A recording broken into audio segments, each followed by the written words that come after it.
Hi, my name is Amber. Welcome back to my channel, Books and Beaches. So this is going to be part 2 of all of the books coming out in February of 2025. I had to split this video or this concept into 2 videos because there are just so many great books coming out in February, and I knew we would be here forever if it was one video. So if you haven't caught part 1, I will make sure to link that below, but we are going to jump into the 2 release dates left that we have in February, and that is February 18th and February 25th. So let's go ahead and take a look at the books coming out on February 18th.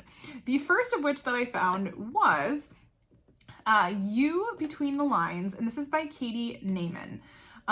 It says, this is going to be a love story perfect for fans of Emily Henry, which I love Emily Henry. It says, a former sorority girl starts a prestigious poetry MFA program only to discover that one of her classmates is her high school crush turned nemesis, and he can't stop writing about her. So, could be kind of a fun romance book. It caught my eye. I like the kind of the sorority story. Yeah, I wanted to include it on this list. After that, we have The Garden, and this is by Nick Newman. And this says it's a darkly beautiful, first of all, I thought it's a dorkly, but it's darkly beautiful, eerie, hypnotic novel about 2 elderly sisters living alone at the edge of the world. So it could be a little like fantasy, sci-fi. I don't know exactly how to categorize that one. But it says, in a place and time unknown, 2 elderly sisters live in a walled garden secluded from the outside world. Evelyn and Lily have only ever known each other. What was before the garden, they have forgotten. What lies beyond it, they do not know. Each day is spent in a languid service to their home, tending the bees, planting the crops, and dutifully following the instructions of the almanac written by their mother. So, looks like there's going to be some suspicions with somebody that comes, and they're finding out a lot of dark truths about themselves, the gardens, and the world as they know it. So there is that one. After that, we have Never Planned on You by Lindsay Hammerhoff, I believe is how you say her last name. And it says this is going to be a glittering, laugh-out-loud, second chance romance that reminds us that true love is sometimes the one thing you never planned on. So it sounds nice and sweet. The cover is very cute. Yeah, so the tagline here is, because when it comes to love, all bets are off. I don't want to read too much into it. You know, I think in any book, I always say this with thrillers, but I think in any book, and romances too, I don't want to know too much. I like, you know, not knowing things that might happen, and then I'm not looking like, you know, for when they're going to happen versus just letting it happen naturally. So there is that one. After that, another most anticipated book, and I'm really excited. I was approved for this one in NetGalley, and I think I like screamed, and hopefully I'll be doing, you know, some sort of NetGalley reading vlog, but did I link this one wrong again? Oh no, I just didn't click. I thought, I was like, seriously, we did that enough in part 1. This is The Quiet Librarian, and this is by Alan Eskins. So like I said, so excited. I've actually only read, I think, one other book by him, but I loved it so much, I can't believe I haven't picked up more. But this says, after the murder of her best friend, a librarian's search for answers leads her back to her own dark secrets. And this is a novel about a woman transformed by war, family, vengeance, and love. And it says it's going to be exquisitely written, profoundly affecting, and undoubtedly one of the best books you will read this year. So yeah, I don't want to read too much more into it, especially because I have this one. But as I said in the first video, and I'll probably say it a couple times here, I will make sure to link all of these below. So if you want to know more, that will be there for you. After that, the last book that I found coming out on February 18th, like I said, this one's a little bit shorter on this side, but is I Am the Cage by Allison Sweet Grant. Now, this one, let's see, is based in Fish Creek, Wisconsin, which is why it caught my eye. I love Door County. Fish Creek is typically, if we're going to be camping in Door County, that's where we are. So it caught my eye. It says, beautiful, quiet, isolated, anonymous. It's all that 19-year-old Elizabeth needs and everything she wants. Cloistered in her tiny cabin, Elizabeth is determined to be alone, hiding from her memories and making sure that no one can ever hurt her again. But it looks like we are going to run into a snowstorm, and I can't imagine trying to deal with a snowstorm in Door County. But it says this is going to be a searing own voices story, accented by poignant childhood flashbacks and stunning poetry. This is her young adult debut.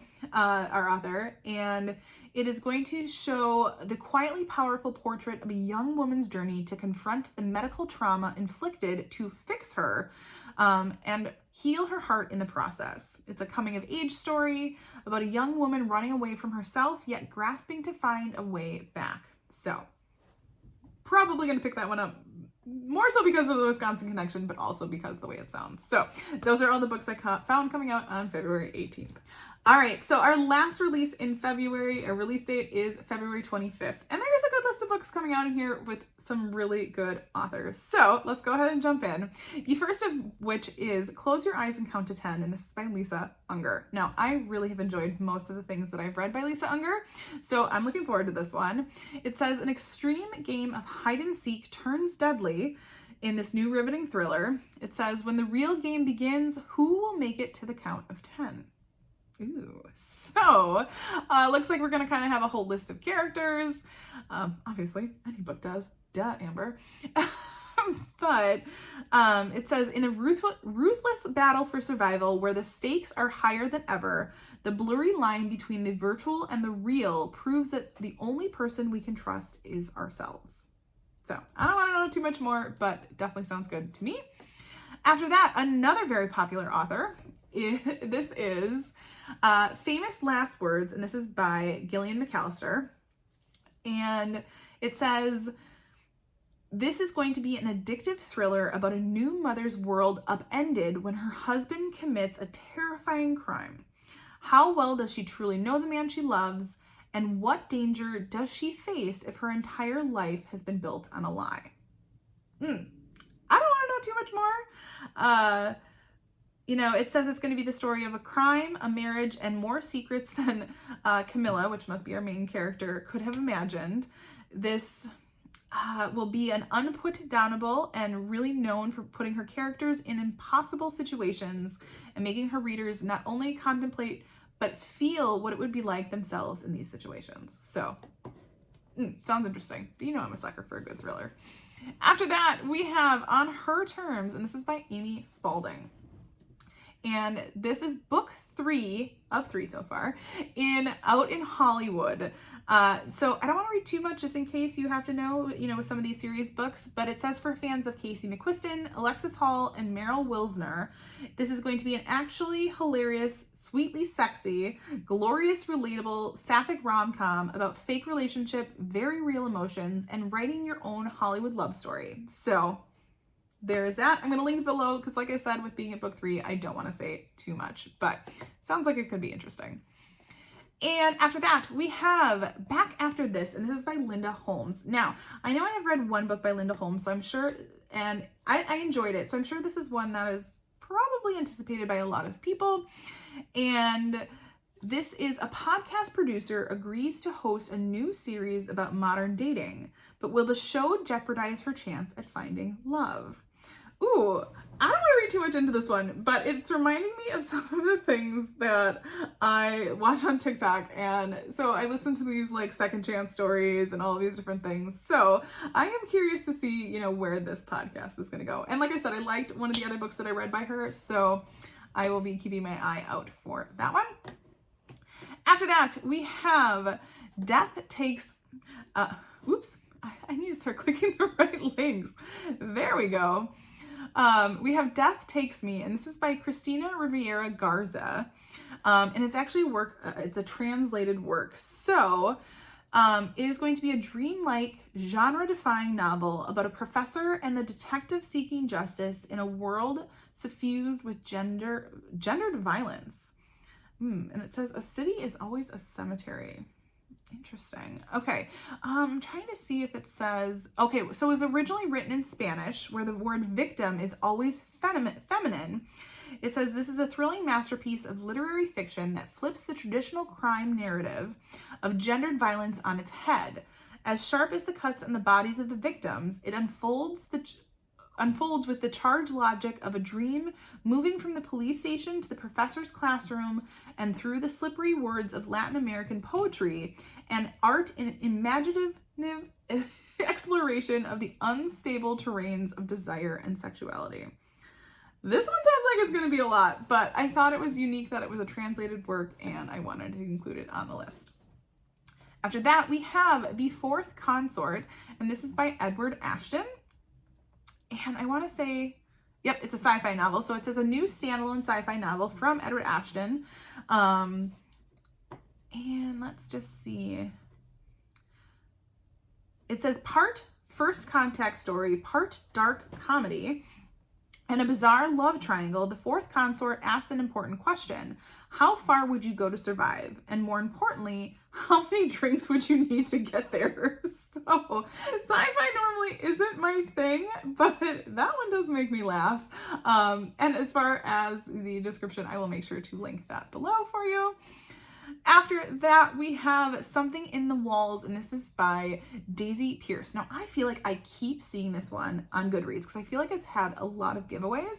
And it does say it is the most anticipated by Goodreads. But it says, unbearably tense, utterly propulsive, and studded with folklore and horror, Something in the Walls is perfect for anyone who loves Midsommar and The Haunting of Hill House, neither of which I've read. But looks like we're going to surround around a psychologist, and she's trying to uncover the truths behind somebody's condition. It says it's going to be unexpected, mesmerizing, and totally original, and it's going to keep you guessing until the end. But yeah, it says we have a child psychologist who has very little experience. It says where the first people called her experts, she's been unable to get her feet wet. But she's going to get this client, Alice Weber, who's a 13-year-old who's claiming she's haunted by a witch. So, don't want to read too much more, but sounds like it could be interesting. And after that, we have, as it loads here, The Prince's Heart, and this is by Ben Shaflin. Shaflin? You know names. It says this is red, white, and royal blue meets the Goblin Emperor in this enchanting slow burn LBGTQIA+ romantasy set in the mystical realm of Soraria, where a prince must choose between duty and heart. So definitely different than a lot of the other ones that have been on the list for February, so I wanted to include it here. And then last but certainly not least, and not an extensive list, as I always say, the final book that I know coming out on February 25th is I'll Have What She's Having, and this is by Chelsea Handler. And once again, I was so excited to get this one on NetGalley. I love reading Chelsea Handler's books. I think she is hilarious. And this one, it's being told through essays, like most of her other books, I believe, have been. She is going to share her unforgettable story of becoming the woman she has always wanted to be. So I don't believe she has written a book in a while, and so I'm assuming this is one that's kind of updated compared to some of the other books that she's written. So not going to read too much more because I know I have that one to read, but that concludes part 2 of all of the books coming out in the month of February in this lovely year of 2025. So if you know of any more, feel free to let us know in the comments below. But as always, if you like this video, feel free to like and subscribe, and I will see you next time.